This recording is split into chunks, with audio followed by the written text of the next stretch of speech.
é um tema tão quase que proibido de ser dito e, ao mesmo tempo, tem acontecido com tanta frequência e, às vezes, do nosso lado. Meu nome é Ana Larissa Pericini, eu sou psicóloga, sou sexóloga, eu trabalho na área de sexualidade já há mais de 20 anos e eu tenho dedicado meus últimos anos a fazer a pesquisa que é voltada para o tema da pornografia.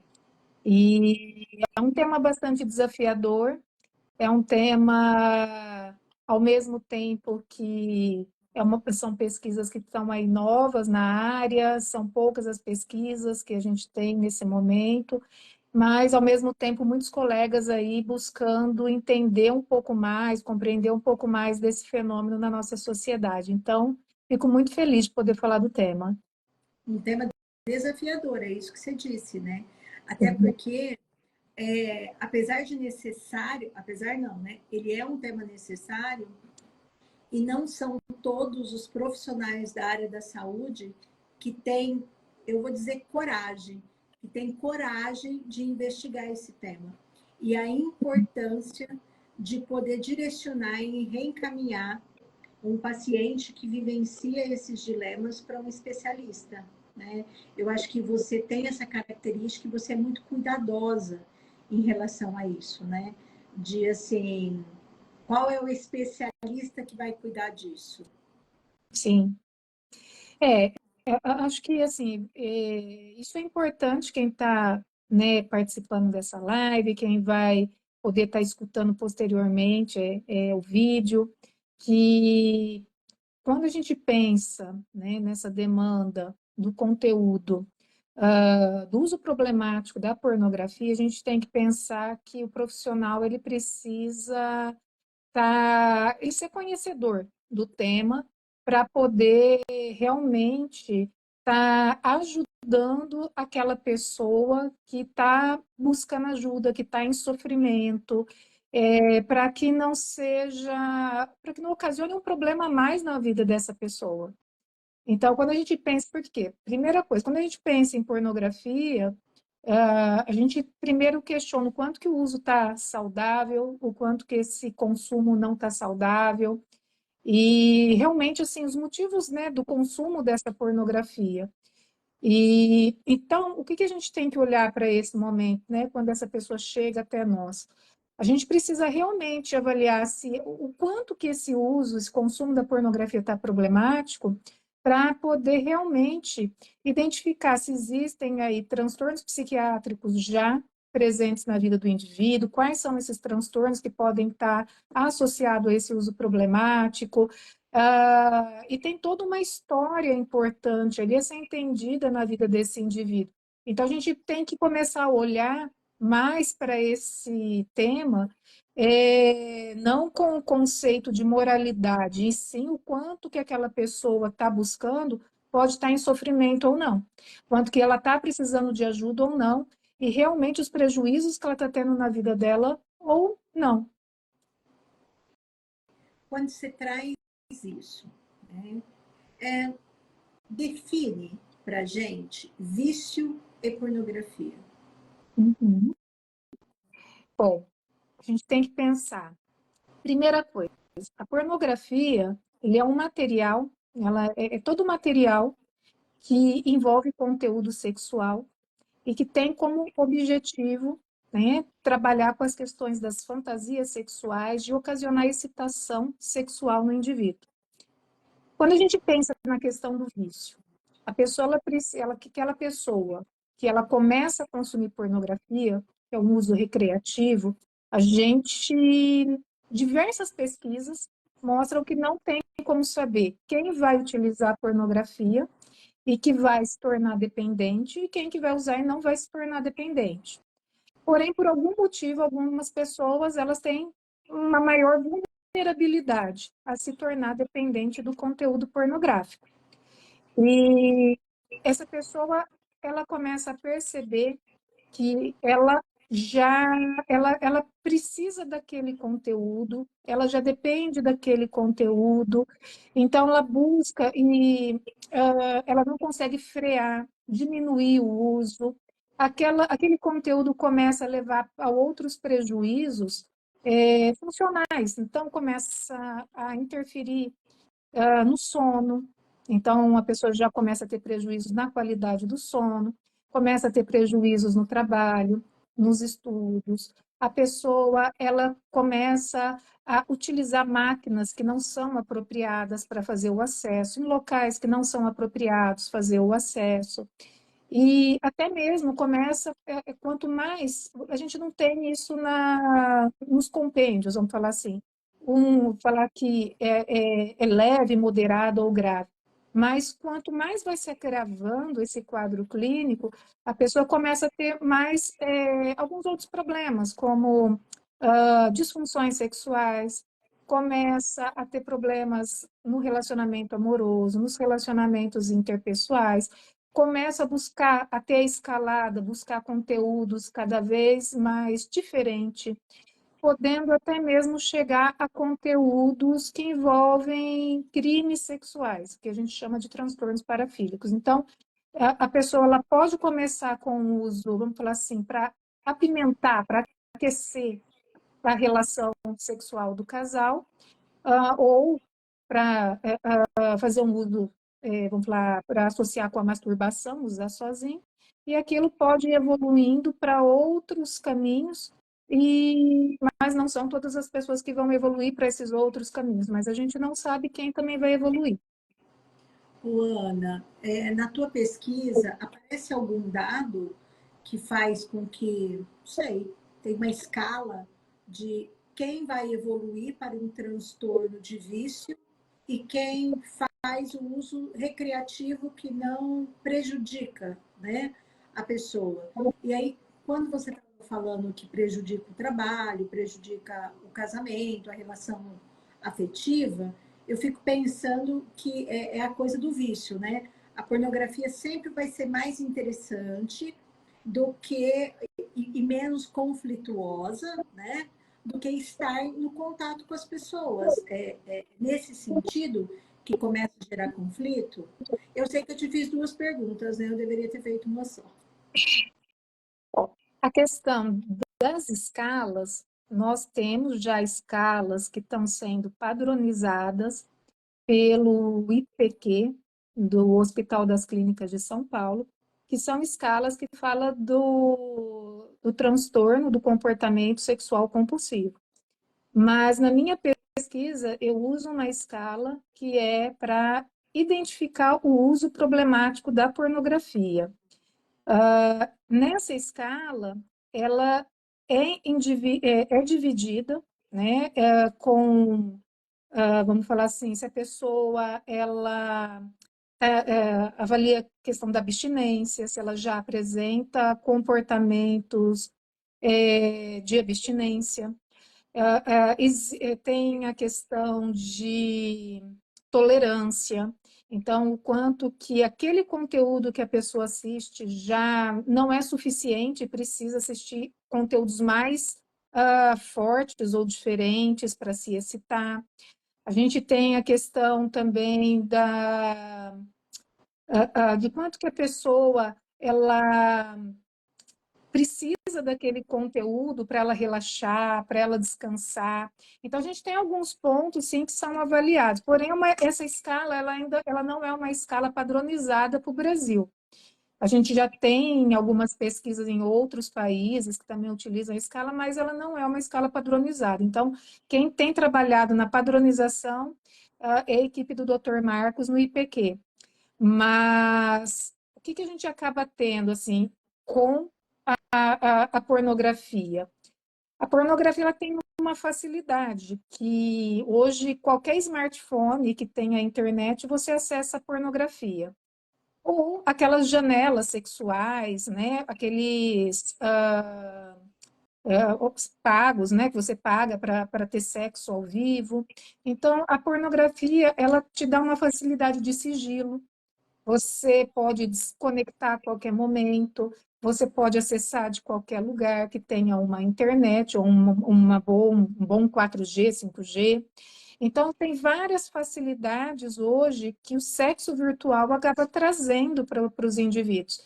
E tem uma facilidade, né, que na verdade as pessoas enxergam como uma facilidade, mas que traz grandes prejuízos, que entra na questão dos relacionamentos interpessoais, a questão de um flerte, do paquera, de um namoro. Então, a pornografia, ela tira a pessoa da realidade. Então, a pessoa ela acaba se fechando nesse ambiente e acessando através dessas redes sociais, né? Porque a gente vê hoje a pornografia, Cláudia, a gente pensa muito nas plataformas. Mas a gente tem a pornografia em várias redes sociais, em vários canais, então você pode acessar de diferentes maneiras.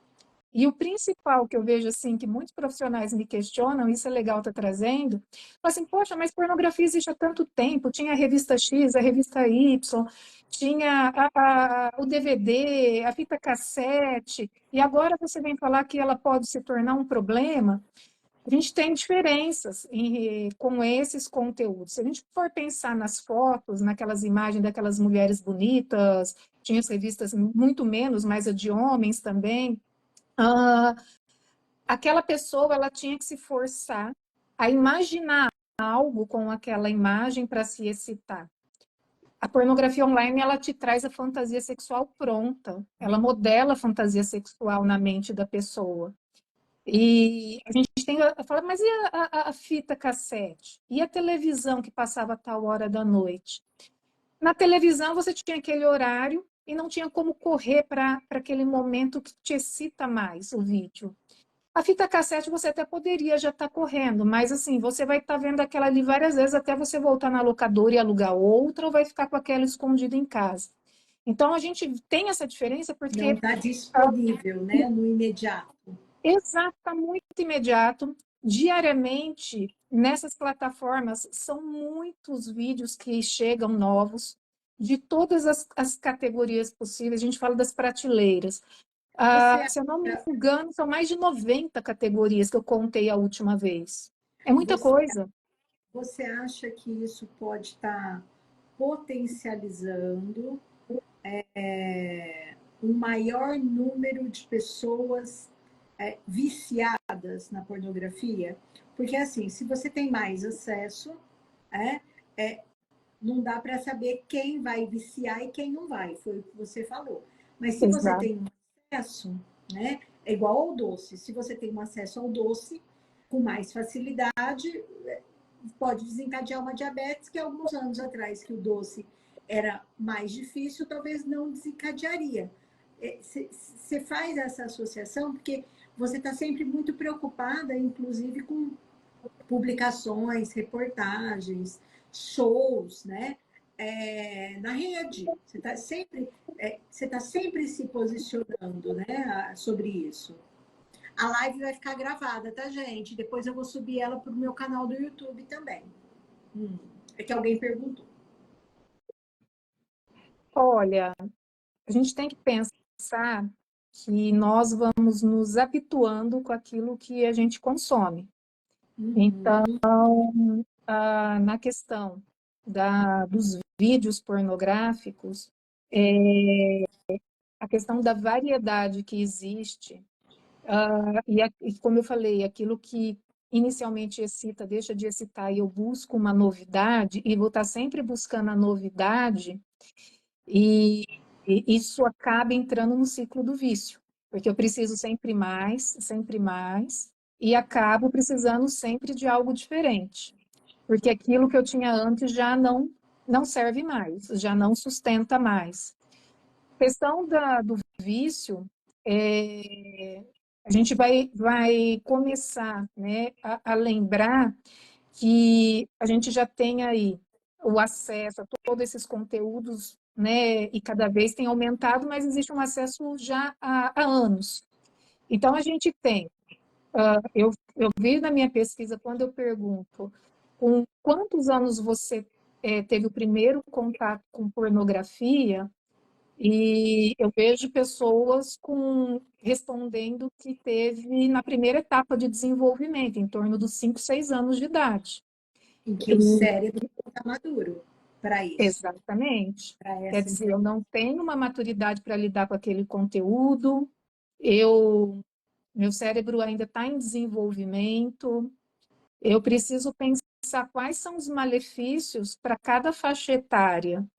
E é comum a gente ouvir no consultório a questão de que pessoas que, com em torno dos seus 10 anos, 11 anos, 12 anos, depois que começaram a consumir esse conteúdo, não pararam mais. E chegam já na vida adulta para a gente. E a gente vê o quanto que a pessoa ela se tornou dependente, com vários prejuízos. Até uma das pesquisas que eu estava lendo essa semana fala de que esse público de consumidores que estão viciados, eles também têm um problema muito grande com a questão financeira, porque acabam muitas vezes indo para o sexo pago, para janelas virtuais, pagando, né, usando esse dinheiro, então trazendo até consequências negativas para a família. E a gente vai vendo que existem fatores ali, né, muito mais enraizados que levaram a pessoa, né, levou essa pessoa a essa dependência. A gente tem aí hoje crianças que estão acessando esse conteúdo e começam precocemente já a ter comportamentos sexuais e comportamentos sexuais de risco, até com desfechos negativos. Então, a gente já também pensa que a pornografia para o jovem hoje se tornou um novo meio de educação sexual, não que seja saudável, mas as crianças, esses adolescentes estão sendo educados sexualmente pela pornografia. Responde para mim, qual o impacto da pornografia na saúde sexual e mental? Bom, vamos pensar na saúde sexual. A gente tem um impacto, apesar que as duas estão ali muito relacionadas, mas a gente tem um impacto tanto nas questões de disfunção sexual. Então, a gente tem pessoas que chegam com uma queixa dos transtornos ejaculatórios, tem ejaculação rápida, ejaculação retardada, a gente vê alteração do desejo, a pessoa já não tem mais desejo sexual pela parceira ou pelo parceiro, então precisa aquilo que assiste na pornografia, né, precisa algo mais parecido com aquilo para se excitar. A gente já vê impactos em relação ao próprio desempenho sexual, porque muitas pessoas começam a ter sexo performático, não são mais naturais, né? Não têm um sexo natural com aquela outra pessoa, uma conexão real para poder ter uma relação sexual, estão sempre ali sendo atrizes e atores pornôs. A gente vê também uma questão de estética corporal. Cada vez mais a pornografia tem interferido nos padrões, né, de estéticos, tanto do homem, hoje o homem cada vez mais está buscando aí a estética peniana, mulheres buscando padrões faciais, de unha, tamanho de peito e etc., baseados muito nas atrizes pornôs. A gente também começa a observar prejuízos em relação a trazendo prejuízos como uma ansiedade patológica, depressão, os próprios transtornos, né, do controle do impulso, né, a própria compulsão sexual. A gente vê aí outros prejuízos como outros transtornos comportamentais, porque muitas pesquisas mostram uma associação muito grande com drogas também. Então, há muitas pessoas que acabam também agravando nesse vício, acaba também buscando outros vícios. Então, é muito comum ter outros vícios Nada é associados. suficiente, né? Pelo que você está falando, assim, precisa de mais, de mais, de mais, porque não é suficiente, é isso? Sim, Vai associando exatamente. outros padrões, como a droga, como a performance no sexo. E isso nós sabemos que pode vir a desenvolver um transtorno mental. Sim. Alguém aqui está perguntando quando se torna compulsão? A compulsão, a gente tem um padrão de sofrimento de diversos comportamentos que eu falei, como a questão de vamos falar assim, de esses prejuízos, como eu trouxe na questão do freio, a dificuldade de ter o freio, de diminuir o uso, as fantasias sexuais exacerbadas. A gente tem a questão de prejuízos, né, em várias áreas da vida. E quando isso a gente vê um nível de sofrimento importante, um padrão que está durando em torno de uns 6 meses, a gente já pode pensar, sim, no transtorno aí do comportamento sexual compulsivo, Seis na meses compulsão com sexual. rotina. Sim, tem que ter prejuízos importantes e a pessoa já está em sofrimento. Porém, como eu sempre falo, a partir do momento que eu sinto que eu estou tendo prejuízos, eu não preciso esperar 6 meses para buscar um psiquiatra, um psicólogo, especialista na área de sexualidade, que trabalhe com a queixa. Eu posso já estar buscando ajuda. Então, assim, aonde tem fumaça, eu já busco essa ajuda para evitar problemas maiores. Porque, na verdade, né, Ana, eu percebo isso em relação a outros temas que eu trabalho, que é assim, a pessoa sempre sabe que tem algo diferente, algo estranho. A pessoa Sim, sempre sabe que tem algo fora da curva, né? Que seja o tempo que ela está se interessando pela pornografia, que seja ela perceber que o padrão de atração sexual dela mudou, que a parceira está reclamando, que o parceiro está reclamando. perfeito. Então, a pessoa sabe. Então, eu penso que passa por esse lugar de buscar ajuda, de tomar consciência, de não ter vergonha. Você percebe se esses pacientes chegam até você, estão sofrendo, mas acompanha a vergonha? Na verdade, assim, 2 pontos. Primeiro que você falou é importante, grande parte das pessoas que chegam até o consultório, elas chegam exatamente porque os prejuízos já estão muito grandes no relacionamento. Então, é a pedido da esposa, é a pedido do marido, que chegam até o tratamento. Mas já estão conscientes de que precisam de ajuda, porque esse é um ponto importante. A motivação para o tratamento, eu poder realmente entender que eu preciso desse tratamento. A questão de... Ah, esqueci a pergunta.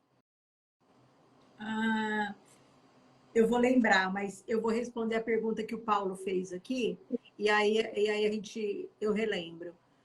Se é possível desenvolver o vício desde pequeno, antes mesmo da puberdade. Sim, a Ana Larissa falou que sim, que quando ela começa a perguntar e fazer a pesquisa com o paciente, muitos tiveram acesso à pornografia desde os 4, 5 anos de idade.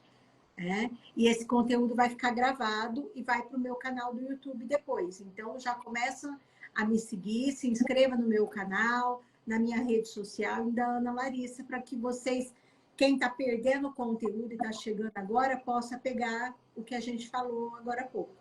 Né? Deixa eu lembrar o que eu estava falando. Dessa questão da vergonha. Eu perguntei se Ah, tem a sim, vergonha. verdade. O restante vocês Existe respondem. sim uma questão que a pessoa ela já começa a se sentir culpada, né? Uma questão da culpa, da vergonha. Não, ela existe sim um lado aonde que a pessoa ela começa a perceber que aquilo já não está saudável, que ela tenta parar, mas não consegue. E ela vai novamente acessar esse conteúdo, ela vai novamente associar esse conteúdo à masturbação, e pela dificuldade de ter esse freio, de ter esse pare, ela começa a se culpar, até porque ela sabe do sofrimento também, quando existe ali um relacionamento da outra parte. Então, é importante, sim, que as pessoas entendam que esse ciclo do sofrimento ele é muito comum. Nós estamos falando da compulsão, né? Foi uma pergunta que foi feita. Quando vira compulsão? Como que se controla? Como que se utiliza o controle da compulsão sexual? É possível? Sim, é possível fazer o tratamento.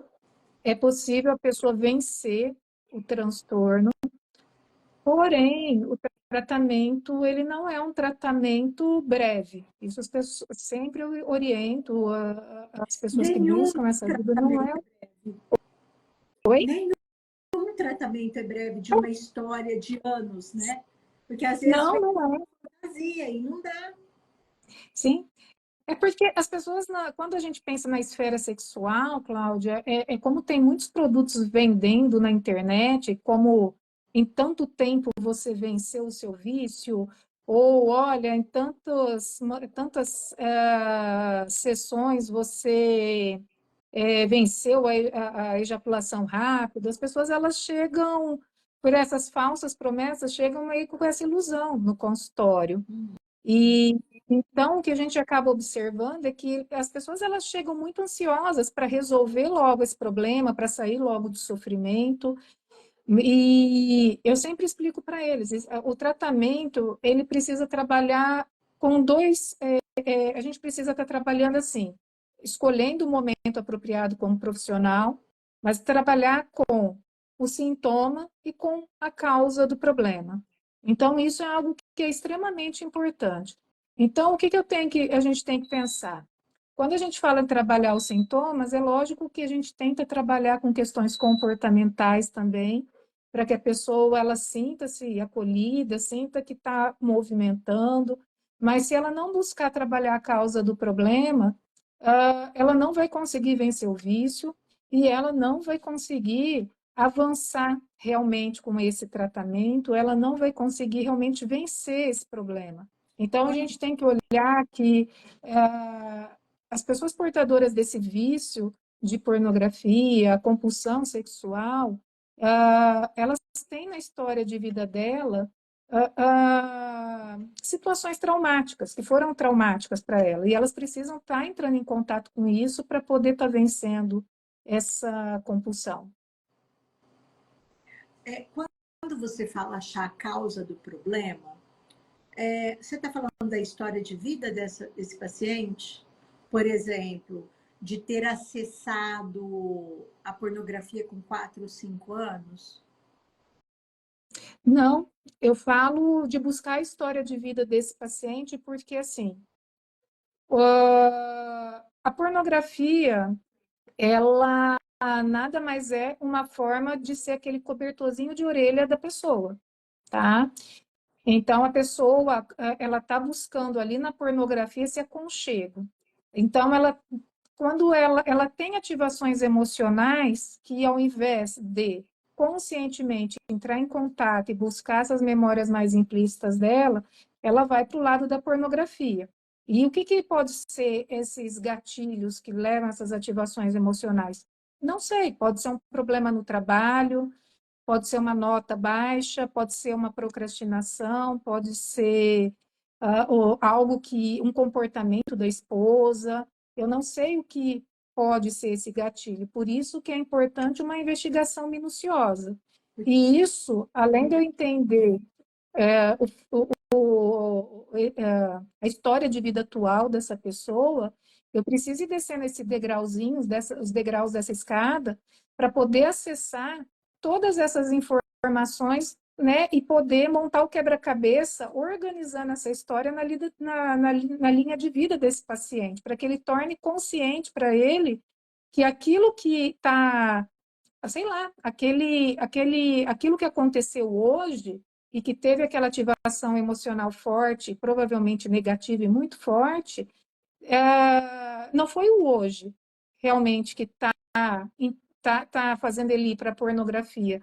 Teve algo lá atrás que aconteceu e que está sendo ativado ali. Aquela pessoa, ela só foi algo que ajudou a promover aquela ativação emocional forte. Então, a gente vê como um comportamento, que a gente fala que é modo de enfrentamento disfuncional evitativo. Então, a pessoa ela vai buscar para aliviar aquelas emoções, evitar entrar em contato, e assim vai sendo o ciclo do vício. Então, o vício sexual ele mantém o ciclo dos outros vícios na esfera, quando a gente pensa no entendimento psicológico. Você disse uma coisa assim magnífica. A pornografia pornografia é o aconchego de uma dor maior. Então, Sim, eu desloco para a pornografia, para o vício, porque me acalma, me dá prazer, me leva para um outro espaço, que eu não fico aqui conectado com o problema que eu estou no trabalho, o problema que eu estou no relacionamento, né? Eu tenho prazer, então aconchega, né? Aquece, né? sim. Traz E eu penso conforto. que quem traz conforto, quem está nos ouvindo, começar a ter essa compreensão, já dá para pensar quais são os gatilhos, né? Exatamente. A gente tem principalmente gatilhos muito presentes na primeira infância. Uhum. Tem dois comentários aqui, eu quero repeti-los para você comentar. Um, que quem faz uso de pornografia não acha que isso é um problema. Queria que você comentasse isso. E o outro, quer comentar esse primeiro? Vou comentar esse primeiro.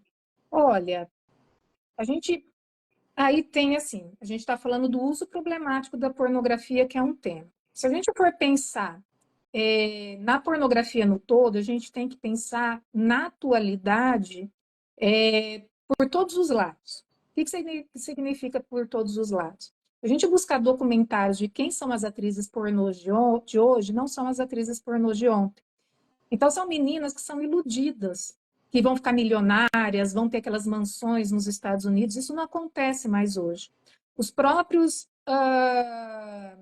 pessoal que grava essa pornografia, próprio pessoal aí dessas empresas, eles têm se assustado com a nova pornografia. Isso a gente tem documentários, com esse cenário atual. A gente tem também relatos de atrizes atuais, elas são agredidas enquanto elas estão sendo filmadas. Algumas vão parar no centro cirúrgico, que machucam elas nas genitálias de um ponto que tem que fazer cirurgia. Fora a questão de uh, é, infecções sexualmente transmissíveis, fora as questões aí de todo um problema envolvendo essa área. Então, a gente teria esse ponto para pensar. A gente tem um outro ponto histórico também, que aí teria que ser uma outra live a gente debater isso. Então, quando a gente pensa na questão do uso da pornografia, eu tenho que pensar assim, em primeiro lugar, qual o motivo que eu preciso da pornografia para poder ter uma excitação sexual? Por que será que eu preciso buscar esse recurso externo e para aquecer, e isso não está acontecendo com meu parceiro ou minha parceira real?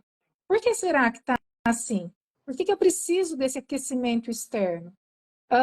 O quanto que é saudável para mim, para o meu parceiro, quais são os combinados que essa relação tem? É um outro ponto, porque isso é decidido entre o casal.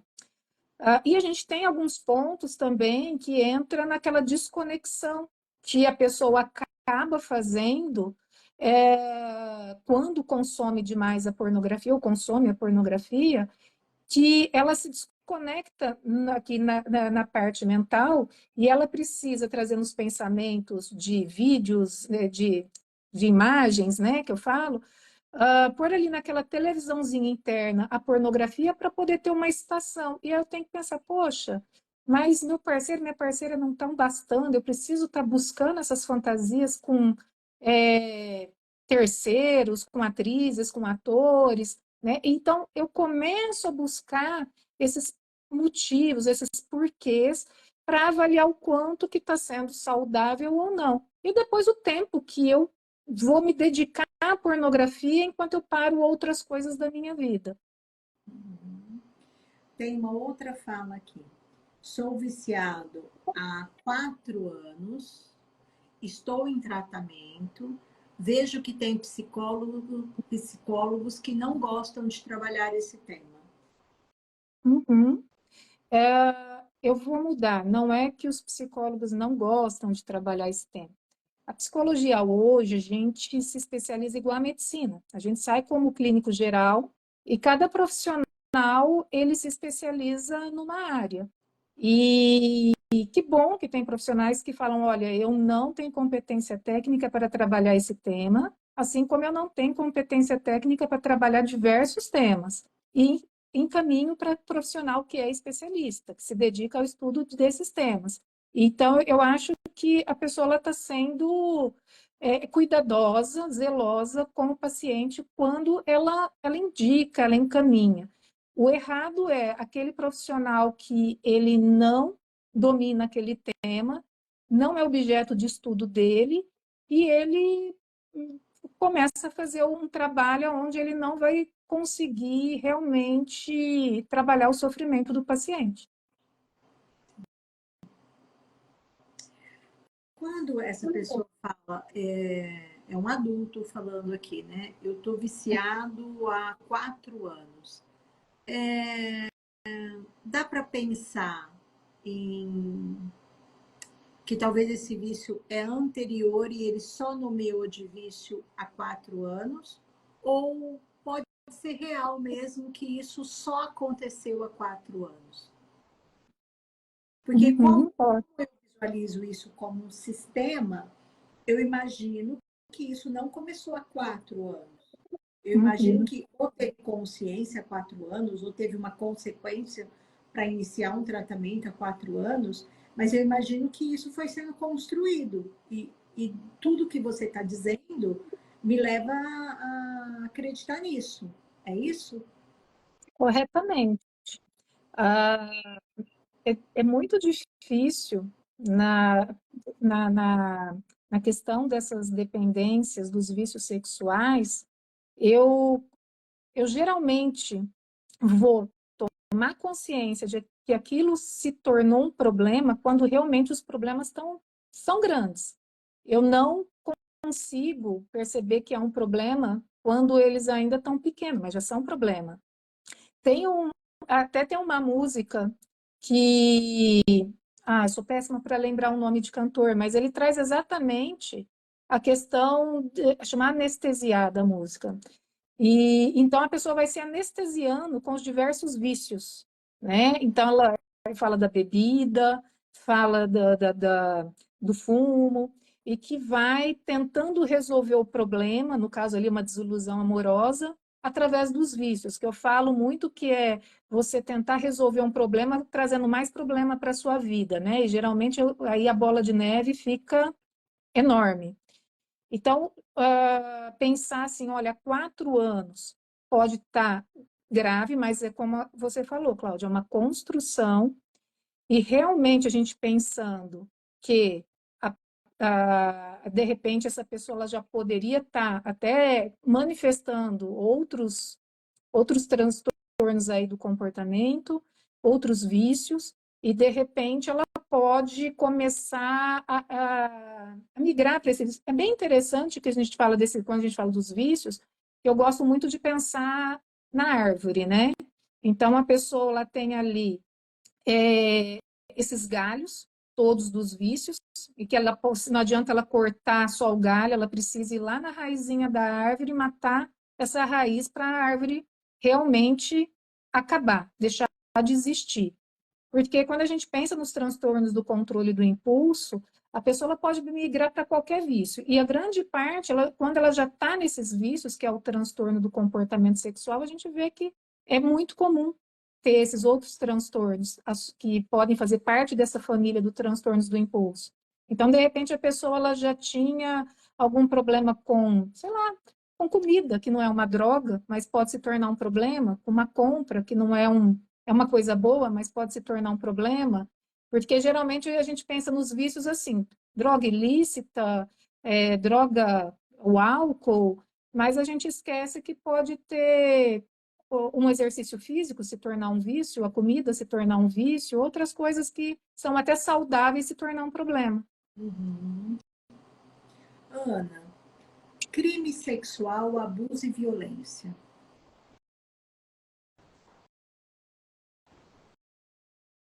Você me... Eu, eu ouvi, posso comentar? Eu quero que você comente. Você disse no início da conversa, né, que algum,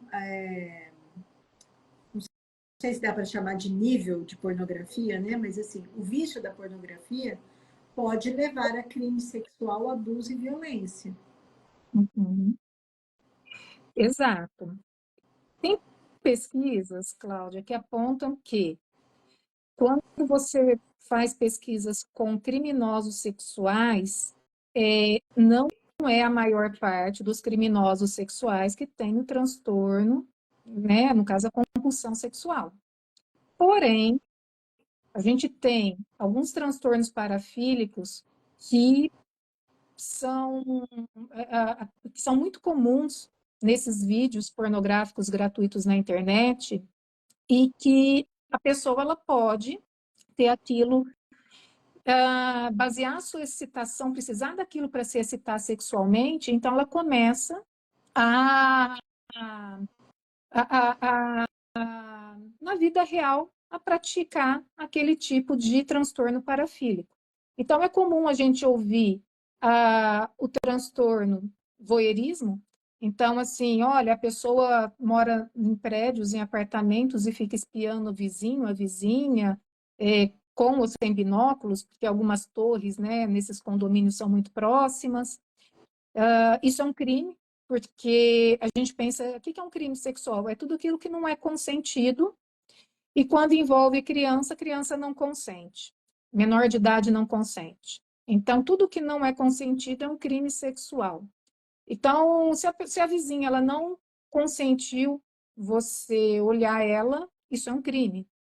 Quando a pessoa expõe as genitálias também, né, o exibicionismo, sem ir para a pessoa e não foi consentido. Isso também é um crime sexual.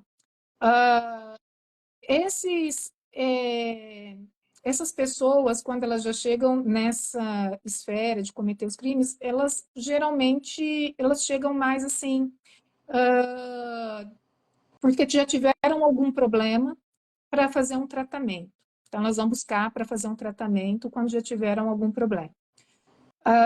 Já tem uma outra pesquisa que foi feita com criminosos sexuais nos Estados Unidos, que fala que antes de cometer o crime, o crime estava muito relacionado ao último tipo de conteúdo pornográfico que a pessoa assistiu.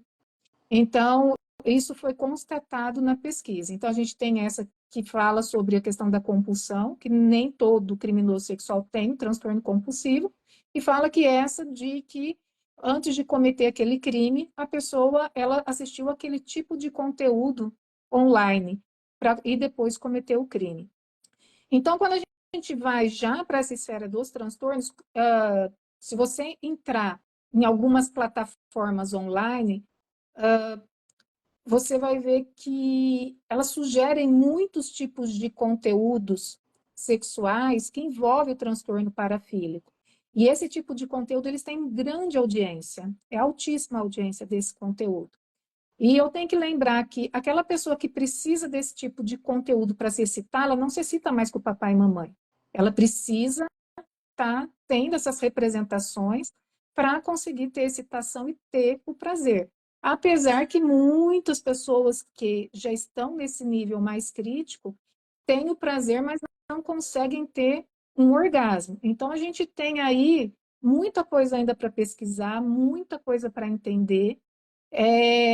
Tem a junção aí de esferas diferentes, né? Esferas aí da parte criminal, com a psicológica, com a sexual, para poder somar tudo isso e entender realmente impactos negativos que a pornografia pode ter na vida da pessoa. São casos subjetivos, né? Sim. Porque cada um tem a sua história. Eu imagino, né, que você vai encontrar na tua pesquisa determinados denominadores comuns de tipo de vivência. Eu acredito, né? Tem uma pergunta aqui. Qual é o tratamento psicológico, psiquiátrico e medicamentoso para um compulsivo sexual em pornografia? Bom, no caso do psiquiatra, né, é importante passar pela avaliação desse médico para ele avaliar quais os tipos de medicação que o paciente precisa, porque é muito comum já ter comorbidades associadas. Um exemplo, um transtorno depressivo, às vezes pode ter algum transtorno de personalidade envolvida, pode ter algum transtorno do humor, falou até um transtorno afetivo bipolar envolvido, precisa fazer esses diagnósticos diferenciais para realmente poder fazer a medicação. Eu prefiro não falar assim nomes de medicação, mas existe hoje já uma variedade que conforme... Controlar o pulso também, né, Ana Larissa? Sim, exatamente. Porque lógico que o profissional, ele vai, que o psiquiatra também, que ele já é mais envolvido com essa temática, ele vai estar sensível à dor do paciente e procurando trazer medicações que possam manter esse paciente com um bom funcionamento, mas cada caso é um caso. Na questão da esfera da psicologia, por mais que ainda a gente encontre nos artigos científicos as indicações da terapia cognitiva comportamental, a gente já vem trazendo aí outras abordagens que têm a possibilidade de fazer essa busca na história de vida do paciente e que têm se mostrados mais efetivos quando associados à terapia cognitiva comportamental. Então, a gente tem aí a terapia do esquema, o psicodrama, tem a psicodinâmica. A gente tem aí outras abordagens teóricas que, associadas às questões da terapia cognitiva comportamental, têm se mostrado mais eficientes do que ela, somente a terapia cognitiva comportamental. Então, a gente poder ter essa base teórica que possibilita, né, e esses recursos terapêuticos que possibilitam o profissional a fazer essa viagem no túnel do tempo da história de vida do paciente, sendo muito mais rica do que ficar somente trabalhando o sintoma. Você falou isso agora há pouco. Não adianta ficar só do sintoma, tem que ir na causa. Tem que ir na causa. Senão tem recaída, não tem como. Um alerta. Crianças acessam pornografia. Bom, crianças não devem acessar pornografia, né? Esse já começa por aí. A criança, ela precisa ter o acesso à internet supervisionada por um adulto, por um responsável, pelos pais. Então, a criança, ela não deve acessar a pornografia, e a gente tem que lembrar que, mesmo que a criança é importante que tenha importantes bloqueadores, filtros no próprio Wi-Fi, nos aparelhos eletrônicos, mas nem sempre isso é suficiente. Então, a gente tem aí a importância de estar supervisionando o conteúdo que os filhos estão acessando. O acesso aos conteúdos sexuais online pelas crianças, eles são muito mais traumáticos. A criança, ela não tem maturidade, não tem condição de digerir, fazer a digestão desse conteúdo que ela consome. A evolução para quadros psiquiátricos graves é sempre muito frequente, e principalmente a criança, ela buscar reproduzir isso na vida real. As crianças, elas ficam muito mais vulneráveis a serem abusadas sexualmente e iniciarem precocemente atividade sexual, e principalmente de risco, porque hoje, Cláudia, quando a gente pensa na pornografia, ela vem normalizando, né, assim, independente de que cada um gosta na sua intimidade e tudo mais, mas ela vem trazendo a questão do sexo anal. Então, muitas jovens, muitas crianças, independente do sexo, têm partido para o sexo anal, e como se aquilo mantivesse, né, a virgindade e etc., e ficando mais vulneráveis a doenças, a traumas físicos, traumas psicológicos, aos abusos, ao estupro e etc. Então, a gente tem que tomar muito cuidado, e por isso a importância dos pais eles realizarem ou buscarem profissionais que sejam também especializados na área, mas para poder fazer o início dessa educação sexual dessas crianças, para que realmente tenha uma prevenção desses conteúdos. Ficarem atentos, não negarem o que estão percebendo e vendo, e poder olhar com cuidado para esse filho, né? E eu acho que serem cuidadosos quando os filhos vierem fazer determinadas perguntas.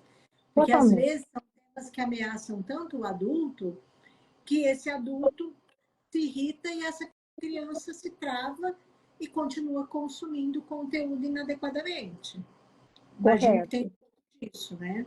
Tem, porque eu sei que muitos pais não tiveram uma educação sexual, eu sei que muitos pais têm dificuldade de conversar sobre esse tema com os filhos, mas esses pais precisam entender que eles não estão sozinhos, que hoje a gente tem aí muitos profissionais aí capacitados, tem cursos online, tem muita informação para se capacitarem e estarem preparados para poder conversar com esse filho.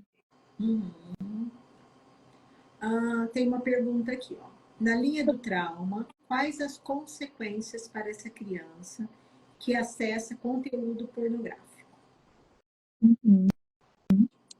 Bom, se a gente for pensar na evolução, né, no passar dos anos, a gente pode pensar assim, essa criança, ela pode estar mais vulnerável para se tornar um adulto que passa por relações abusivas, porque a gente tem que pensar que a criança que assiste a pornografia, ela está passando por uma violência sexual, pelo conteúdo não ser apropriado para a idade, então ela pode ser um adulto que fica mais vulnerável a passar por relações abusivas, a ser mais permissivo nas atividades sexuais, podendo até ser abusado sexualmente, se manter num ciclo de abuso sexual, relações onde que essa pessoa ela pode estar sempre buscando relações que não vão dar certo.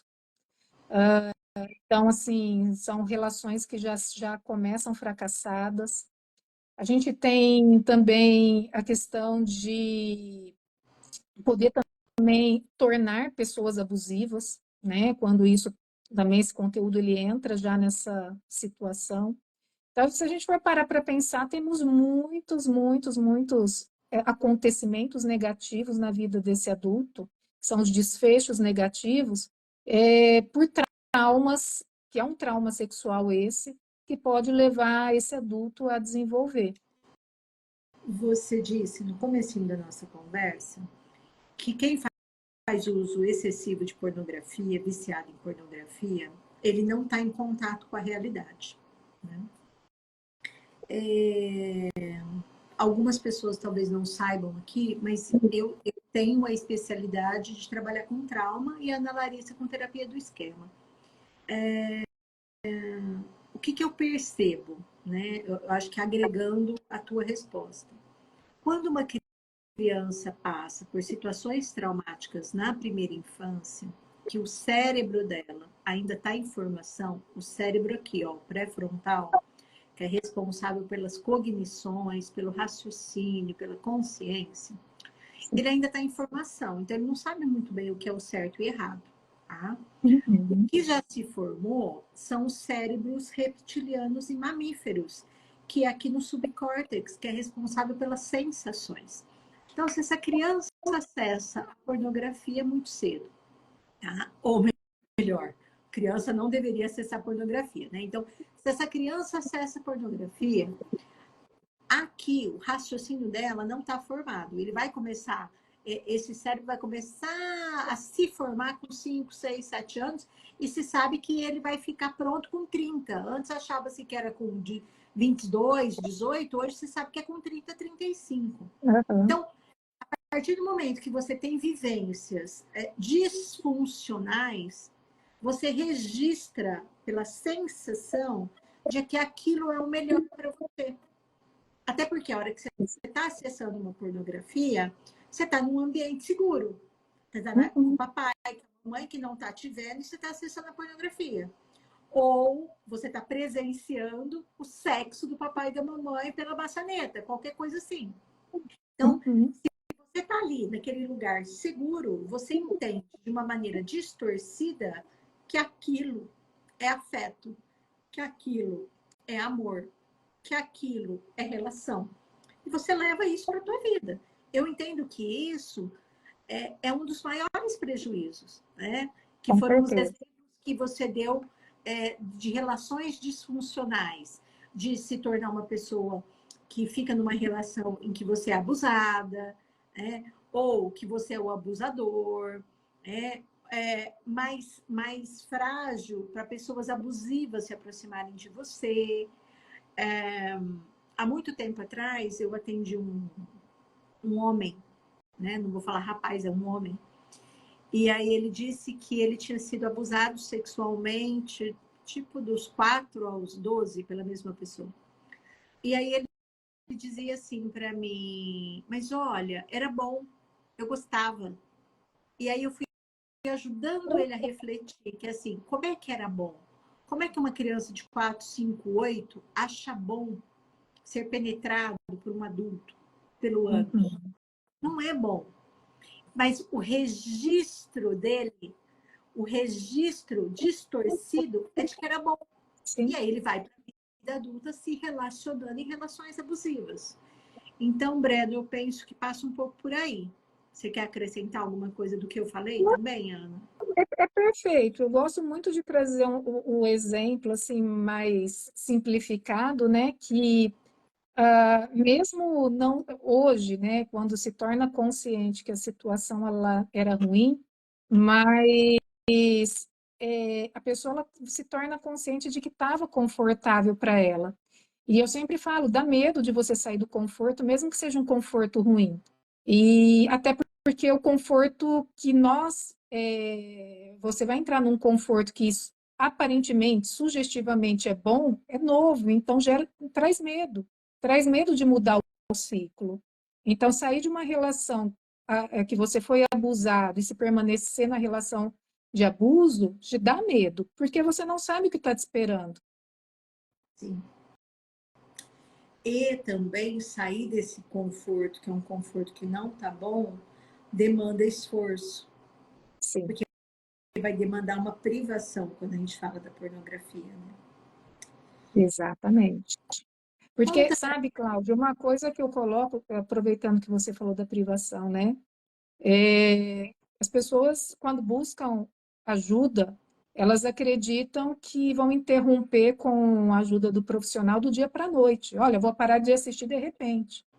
E as pessoas, elas precisam entender que faz parte do tratamento a redução.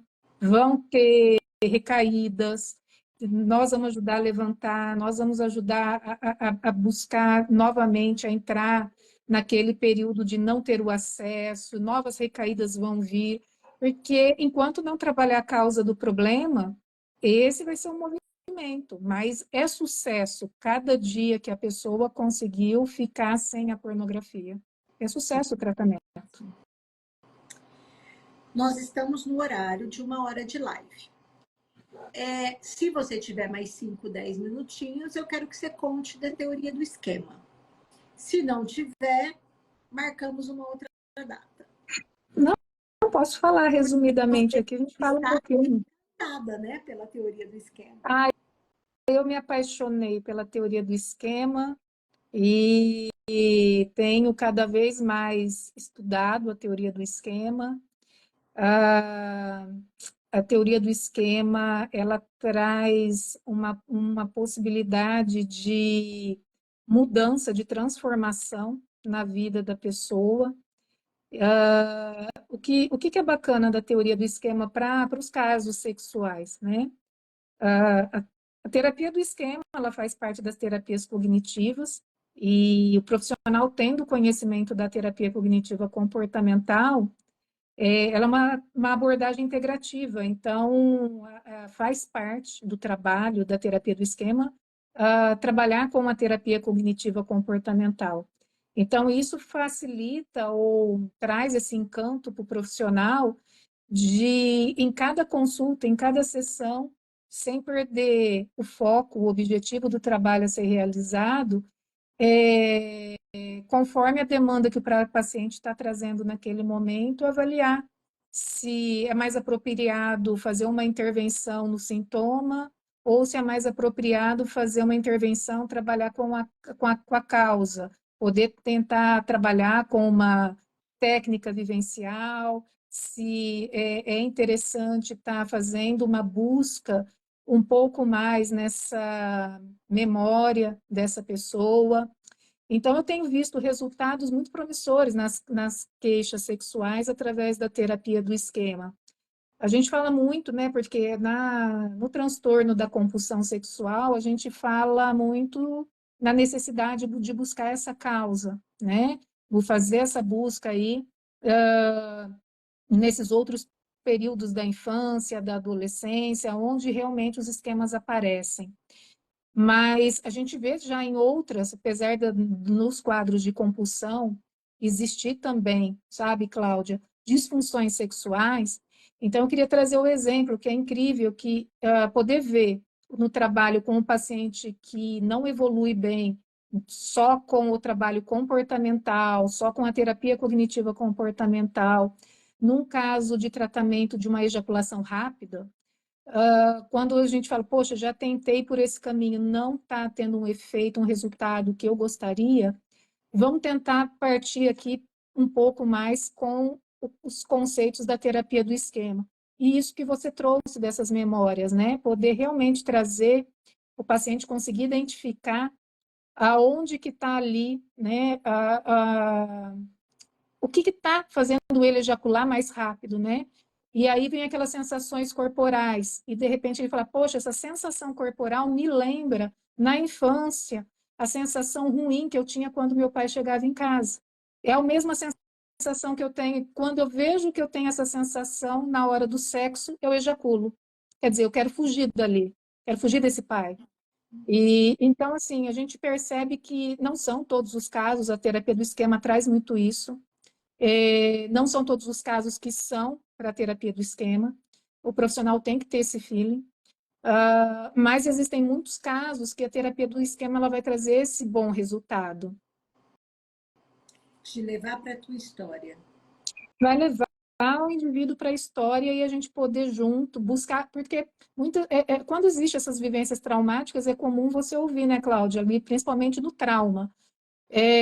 Eu não tenho memória da minha infância, eu não lembro nada da minha infância. Os estudos falam, Ana, que crianças que passaram por situações traumáticas, elas não se lembram da vida delas dos 6, 7 anos aos 11. Dá um blackout, não lembra. Então, assim, são indícios, né? São indícios de trauma. Assim como muitos falam assim, nossa, eu comecei a me sentir assim com 6 anos. Antes dos 6 anos estava tudo bem. Então, é um indício de que algo aconteceu ali. E tem outras pessoas que falam, né? Eu sempre me senti assim. Sempre. Desde que eu me lembro, eu me sinto assim. Então, são pistas para a gente seguir, né? São pistas para seguir e, assim, é poder a gente realmente, né, entrar ali naquele mundo do paciente, que muitas vezes é desconhecido por ele mesmo, e poder começar a ajudá-lo, né, a montar esse quebra-cabeça nessa linha do tempo que a gente fala. Então, isso já trazer esses conteúdos para o consciente já começa a fazer com que esse paciente ele comece a ter essa movimentação. É lógico que tem muitas outras questões para a gente poder trabalhar, entrar nesses modelos mais funcionais de como ele vai funcionar mais adequadamente, poder trabalhar com ele trazendo aí toda uma psicoeducação de cada uma dessas queixas, mas tudo, a gente fala assim, tudo aquilo que traz, né, que sai daí desse mundo perdido e vem para o consciente, já é terapêutico e já começa a fazer uma transformação na vida desse paciente. que é a história, né? Enquanto eu não sei, não posso fazer nada. A partir do momento que eu sei, eu tenho a escolha. Exato, exatamente. Então é fantástico, acho que todas essas abordagens, mas assim, para quem começa a estudar a terapia do esquema, fica apaixonado,